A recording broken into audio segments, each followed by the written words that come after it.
Lantas apakah permohonan SP3 Roy Suryo CS akan dikabulkan? Untuk membahasnya sudah bergabung bersama kami kuasa hukum Roy Suryo CS Ramdan Syah dan penasihat ahli Kapolri Arianto Sutadi. Selamat sore Bapak-Bapak.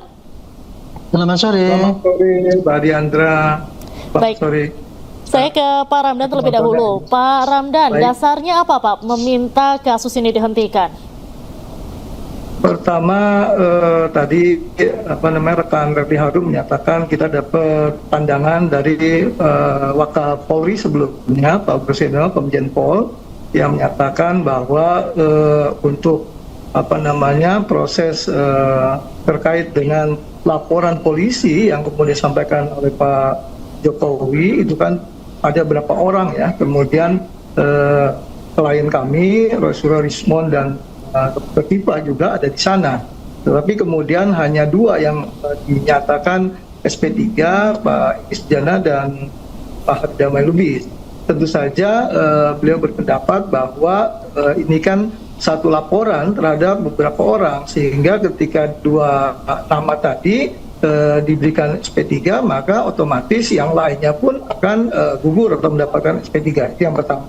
Yang kedua, kami sebenarnya mau menyampaikan dalam laporan pada Irwasum bahwa tiga klien kami atau prinsipal ini itu sebenarnya pada saat pemeriksaan diminta pengaduan masyarakat oleh TPUA waktu tanggal 15 April seingat saya untuk menjadi saksi di UGM, di mana kemudian diterima di UGM Roy Suryo, Rismond dan Dr. Tifa. Di sana kan dalam proses sebagai saksi, kemudian dihadirkan untuk di Barreskrim, tetapi kemudian justru ketiganya kemudian dilaporkan oleh Pak Jokowi dan lainnya sebagai kemudian bukan lagi sebagai saksi tapi sebagai katakanlah tersangka. Jadi di situ ada Undang-Undang Perlindungan Saksi dan Korban, yaitu Undang-Undang 31 tahun 2014, revisi terhadap Undang-Undang Nomor 13 2006 yang kemudian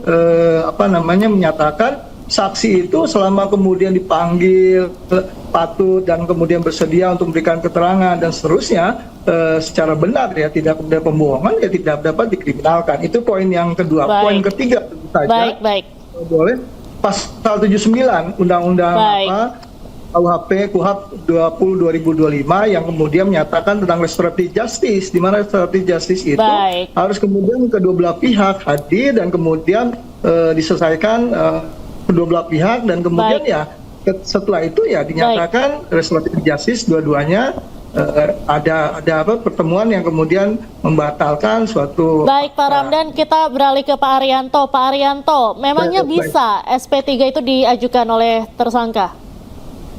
Nah, bagaimana Mbak? Bagaimana? Apa bisa SP3 ini diminta atau diajukan oleh tersangka?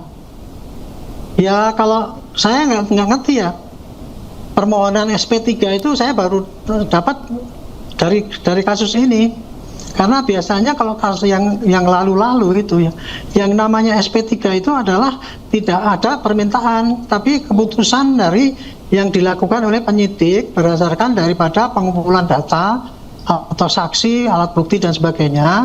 Apabila itu tidak cukup alat bukti, maka dia akan menghentikan penyidikan itu, atau karena selama dalam penyidikan itu tersangkanya meninggal, atau setelah dicek sana sini ternyata itu bukan pidana. Kira-kira itu syarat-syarat penghentian penyidikan kalau untuk menurut KUHP yang lama gitu. Nah, tapi kalau untuk KUHP yang baru itu kemarin kan ada penghentian itu, di samping apa yang alat bukti kurang cukup dan sebagainya itu ada itu, yaitu ada RJ, itu menurut KUHP yang baru. Nah kemarin kan itu kan yang dihentikan itu si Egi sama dua itu kan itu karena ada RJ dihentikan, berarti dia pakai KUHP yang baru kan gitu. Nah kalau itu dihentikan, kemudian ini kan dari rombongannya Pak Roy minta itu kalau gitu hentikan juga kan gitu ya. Ini baru kali ini terjadi. Jadi kalau ditanya apakah itu boleh apa tidak, ya tidak ada yang larang untuk itu. Cuman nanti untuk penentuan apakah itu dikabulkan apa tidak, itulah yang jadi masalah. Nanti pasti Irwasum yang akan mendapatkan surat itu, permohonan itu, dia akan memanggil bahwa penyidik itu. Karena yang namanya Irwasum itu hanya melihat pada prosedur yang dilakukan oleh bawahan itu menyimpang apa tidak. Tetapi untuk prosedur penghentian penyidikan itu biasanya tergantung daripada keputusan penyidik gitu. Karena penyidik itu independen, nggak bisa dicampuri oleh atasan yang berwenang untuk itu. Kalau atasan yang berwenang itu seperti Wasidik, kemudian Irwasum, Propam, itu hanya mengawasi apakah penyidik itu sudah sesuai dengan aturan apa tidak. Tapi kalau untuk unsur-unsurnya itu yang menentukan adalah penyidik, dan penyidik pasti nanti akan koordinasi dengan jaksa. Kurang lebih gitu duduk persoalannya, Bu. Berarti walaupun melaporkan ke Irwasum ini belum tentu juga akan dihentikan ya Pak ya? Nah, yang jelas pasti akan ditindaklanjuti oleh Irwasum. Cuman bisa dihentikan apa tidak itu nanti ya tergantung lagi kepada penyidik. Kalau dia sampai terakhir tidak menemukan alat bukti yang kuat, ya pasti akan dihentikan. Baik. Tapi kalau dia masih menemukan, ya pasti akan dikirim ke jaksa. Baik. Kurang lebih gitu. Ya. Tanggapannya Pak Ramdan? Ya, pertama saya mencoba membuka yang namanya Peraturan Kapolri nomor 12 tahun 2009 terkait dengan pengawasan dan pengendalian tindak pidana di ruang lingkup kepolisian. Di situ di pasal 117 menyatakan bahwa benar kata Pak Arianto tadi, kalau orang meninggal kemudian kurang bukti, tapi juga ada terkait dengan demi hukum dan pengaduan dicabut bagi delik aduan. Nah, kami melihat bahwa ini kan dicabut dan kemudian pencabutannya hanya 2 orang saja, sementara prinsipal kami tidak kemudian dihentikan kasusnya. Nah, dalam asas terkait dengan pengendalian dan pengawasan pidana dalam ruang lingkup kepolisian menyebutkan bahwa ada prinsip legalitas, ada prinsip kemudian kesamaan.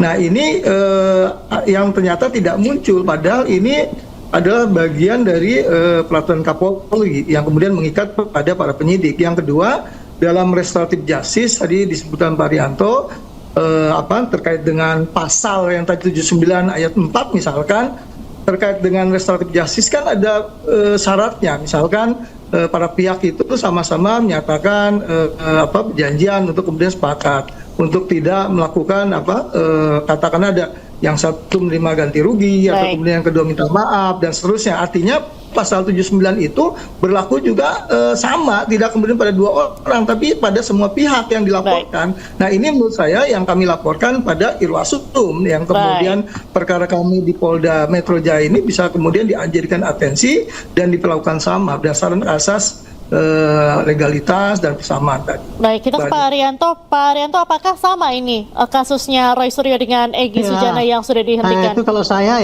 beda penafsirannya ya.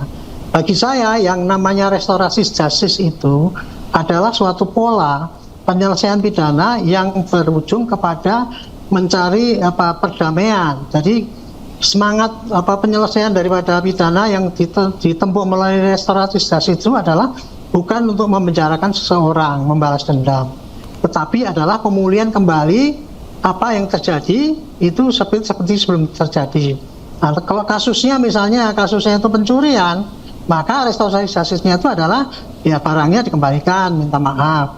Kalau masalahnya ini kan pencemaran nama, ya itu antara 2 yang dicemarkan sama yang tidak dicemarkan itu berdamai gitu. Oke lah, saya anggap itu tidak dicemarkan. Kayak gitu itu yang namanya restorasi justice. Nah, kemarin ini LP itu kan isinya ada 8. Itu bukannya sengketa antara sekelompok 8 melawan sekelompok 1 gitu. Tetapi masing-masing punya peran masing-masing, karena di dalam LP yang ditangani oleh Polda Metro itu ada 12 orang itu pasti nanti pasalnya yang dijatuhkan kepada masing-masing tidak sama. Ya, kepada yang 3 kelompok yang itu mungkin pasalnya lain-lain. Yang 5 itu saja pasti juga pasalnya lain-lain, nggak sama seragam. Apalagi kepada yang 3 itu. Jadi kalau yang namanya restorasi justice itu ya antara yang bersengketa itu. Dalam hal ini ya kemarin yang sudah adalah antara Pak Egy Sujana dengan Pak siapa itu satunya lagi itu dengan pihak Pak Jokowi Itu jadi Baik. tidak bisa dianggap semua selesai. Ya, restorasi justice itu intinya begitu, diselesaikan oleh antara pelaku dan pelapor. Nah, Baik. ini kan pelakunya ada 12 tapi tidak satu kan, masing-masing. Kasusnya harus masing-masing. Kurang Baik. lebih gitu Pak pemahaman saya. Baik, terima kasih Pak Arianto dan Pak Ramdan sudah bergabung di iNews sore hari ini. Salam sehat selalu Bapak-Bapak. Ya, ayo terima kasih. Stay updated. Info terkini masih banyak. Jangan lupa subscribe, like, dan share YouTube official OKZone. Dan selengkapnya ada di okezone.com.